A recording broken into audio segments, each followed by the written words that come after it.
بلکہ شاہی کیلنڈر استعمال کرے گا، جس کی شروعات کوروش اعظم سے ہوتی ہے۔ راتوں رات تاریخ 1355 سے بدل کر 2535 ہو گئی۔ یہ عوام کے منہ پر ایک تمانچہ تھا۔ دکاندار، تاجر اور عام لوگ پریشان ہو گئے، لیکن مذہبی طبقے کو سمجھ آ گئی کہ شاہ دراصل اسلام کو ایران کی شناخت سے نکالنا چاہتے ہیں۔ یہ ایک شناخت کا بحران تھا، جس نے لوگوں کو یہ سوچنے پر مجبور کر دیا کہ کیا ہم مسلمان ایرانی ہیں یا صرف شاہ کے غلام۔ اس خلا کو پر کرنے کے لیے عوام نے علماء کی طرف دیکھنا شروع کیا۔ کسی بھی آمرانہ نظام کو چلانے کے لیے خوف ایندھن کا کام کرتا ہے، اور شاہ کے پاس اس خوف کا نام تھا سواک۔ یہ صرف ایک خفیہ پولیس نہیں تھی، بلکہ یہ ایک دہشت کی مشین تھی۔ اسے CIA اور اسرائیل کی موساد نے تربیت دی تھی۔ 1970 کی دہائی میں سواک کے بارے میں مشہور تھا کہ اگر تم اپنے بھائی سے بات کر رہے ہو تو دھیان رکھنا، ہو سکتا ہے وہ سواک کا مخبر ہو۔ سواک کا طریقہ واردات انتہائی ظالمانہ تھا۔ یہ صرف خفیہ معلومات جمع نہیں کرتے تھے، بلکہ شاہ کے ہر قسم کے سیاسی مخالفین کا شکار کرتے تھے، چاہے وہ یونیورسٹی کے لبرل طلباء ہوں، کمیونسٹ ہوں یا مذہبی علماء۔ ایون جیل کا نام سن کر لوگوں کے پسینے چھوٹ جاتے تھے۔ شاہ کی حکمت عملی یہ تھی کہ ہر سیاسی جماعت پر پابندی لگا دی جائے۔ انہوں نے صرف ایک پارٹی بنائی، رستہ خیز پارٹی، اور کہا کہ جو ایرانی اس میں شامل نہیں ہوتا وہ ملک چھوڑ دے۔ اس طاقت کے اندھے استعمال کا نتیجہ بہت الٹا نکلا۔ جب آپ سماج کے تمام سانس لینے کے راستے بند کر دیتے ہیں تو گھٹن دھماکے کا باعث بنتی ہے۔ شاہ نے لبرلز اور بائیں بازو کے لوگوں کو کچل دیا، جس کی وجہ سے سیاسی میدان میں صرف ایک جگہ ایسی بچی جہاں لوگ اکٹھے ہو سکتے تھے، اور وہ تھی مسجد۔ شاہ مسجد کو بند نہیں کر سکتے تھے۔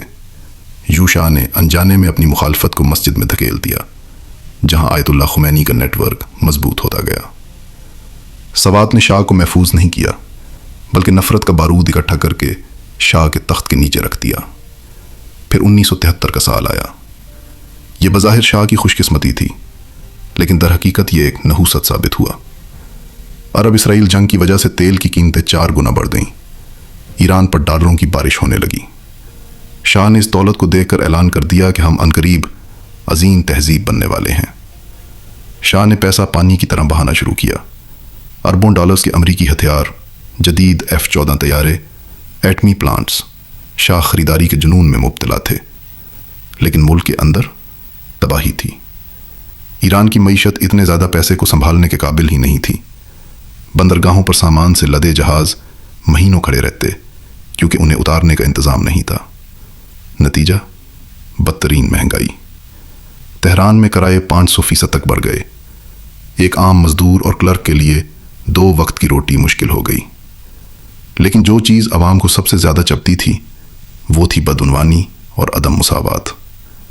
تیل کا پیسہ عوام پر خرچ ہونے کے بجائے پہلوی فاؤنڈیشن اور شاہ کے رشتہ داروں کی جیبوں میں جا رہا تھا۔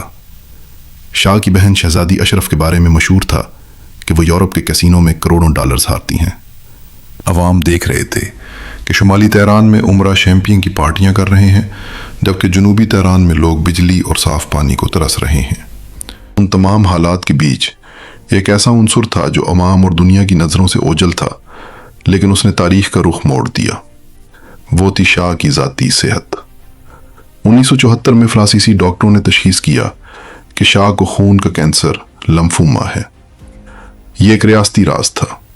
شاہ نے یہ بات اپنی ملکہ فرح اور امریکی CIA تک سے چھپائی۔ شاہ جو دوائیں لے رہے تھے ان کا سائیڈ ایفیکٹ یہ تھا کہ انسان ذہنی دباؤ کا شکار ہو جاتا ہے اور اس کی فیصلہ کرنے کی صلاحیت ختم ہو جاتی ہے۔ جب 1978 میں بحران شروع ہوا تو شاہ وہ آہنی انسان نہیں رہے تھے جو 1953 میں تھے۔ وہ فیصلہ کرنے سے قاصر تھے۔ کبھی وہ فوج کو گولی چلانے کا کہتے، کبھی روک دیتے۔ اس بوکھلاہٹ نے فوج اور انتظامیہ کو مفلوج کر دیا۔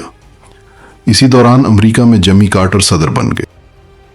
کارٹر نے اپنی خارجہ پالیسی میں انسانی حقوق کو مرکزی حیثیت دی۔ شاہ جو ہمیشہ امریکی حمایت کو اپنی بیساکھی سمجھتے تھے، اچانک دباؤ میں آ گئے۔ کارٹر انتظامیہ نے شاہ سے کہا کہ سیاسی قیدیوں کو رہا کرو، صحافت کو آزادی دو۔ شاہ کو لگا کہ اگر انہوں نے ایسا نہ کیا تو امریکہ انہیں تخت سے ہٹا دے گا۔ انہوں نے پابندیاں کچھ نرم کی، لیکن عوام نے اسے شاہ کی انسانیت کے بجائے ان کی کمزوری سمجھا۔ نتیجہ یہ نکلا کہ ڈر ختم ہو گیا اور دبا ہوا غصہ لاوا بن کر پھٹ پڑا۔ بڑھت جنوری 1978 میں حکومت نے ایک بڑی غلطی کی۔ اخبار میں آیت اللہ خمینی کے خلاف ایک توہین آمیز مضمون چھپایا جس نے جلتی پر تیل کا کام کیا۔ قم میں ہنگامے پھوٹ پڑے اور پھر چہلم کا ایک ایسا سلسلہ شروع ہوا جو رکنے کا نام نہیں لے رہا تھا۔ ہر 40ویں دن نئے مظاہرے ہوتے اور مزید لوگ مارے جاتے، لیکن تابوت میں آخری کیل سنیما رکس کا واقعہ ثابت ہوا جہاں 400 سے زائد لوگوں کو زندہ جلا دیا گیا۔ عوام کا فیصلہ اٹل تھا کہ یہ شاہ کے کارندوں کا کام ہے۔ اس واقعے نے پورے ایران کو شاہ مرد آباد کے نعروں سے گونجا دیا۔ 8 ستمبر کو سیاہ جمعہ کا واقعہ پیش آیا۔ فوج نے جالا اسکوائر میں مظاہرین پر سیدھی فائرنگ کی جس سے سینکڑوں لوگ مارے گئے۔ اس دن شاہ اور عوام کے درمیان صلح کے تمام راستے ہمیشہ کے لیے بند ہو گئے۔ دوسری طرف پیرس میں بیٹھے آیت اللہ خمینی نے آڈیو کیسٹ کے ذریعے شاہ کو شکست دی۔ ان کے پیغامات کیسٹوں کے ذریعے گھر گھر پہنچتے رہے۔ شاہ کے پاس جدید ٹینکس تھے، لیکن خمینی کے پاس الفاظ کی طاقت تھی جس نے فوج کے ہتھیاروں کو ناکارہ بنا دیا۔ 1978 کے آخر تک ہڑتالوں نے ملک کو جام کر دیا۔ تیل کی سپلائی بند ہو گئی اور معیشت بیٹھ گئی۔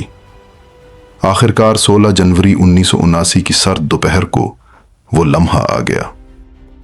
شاہ اپنی اہلیہ کے ساتھ ایئرپورٹ پر کھڑے رو رہے تھے۔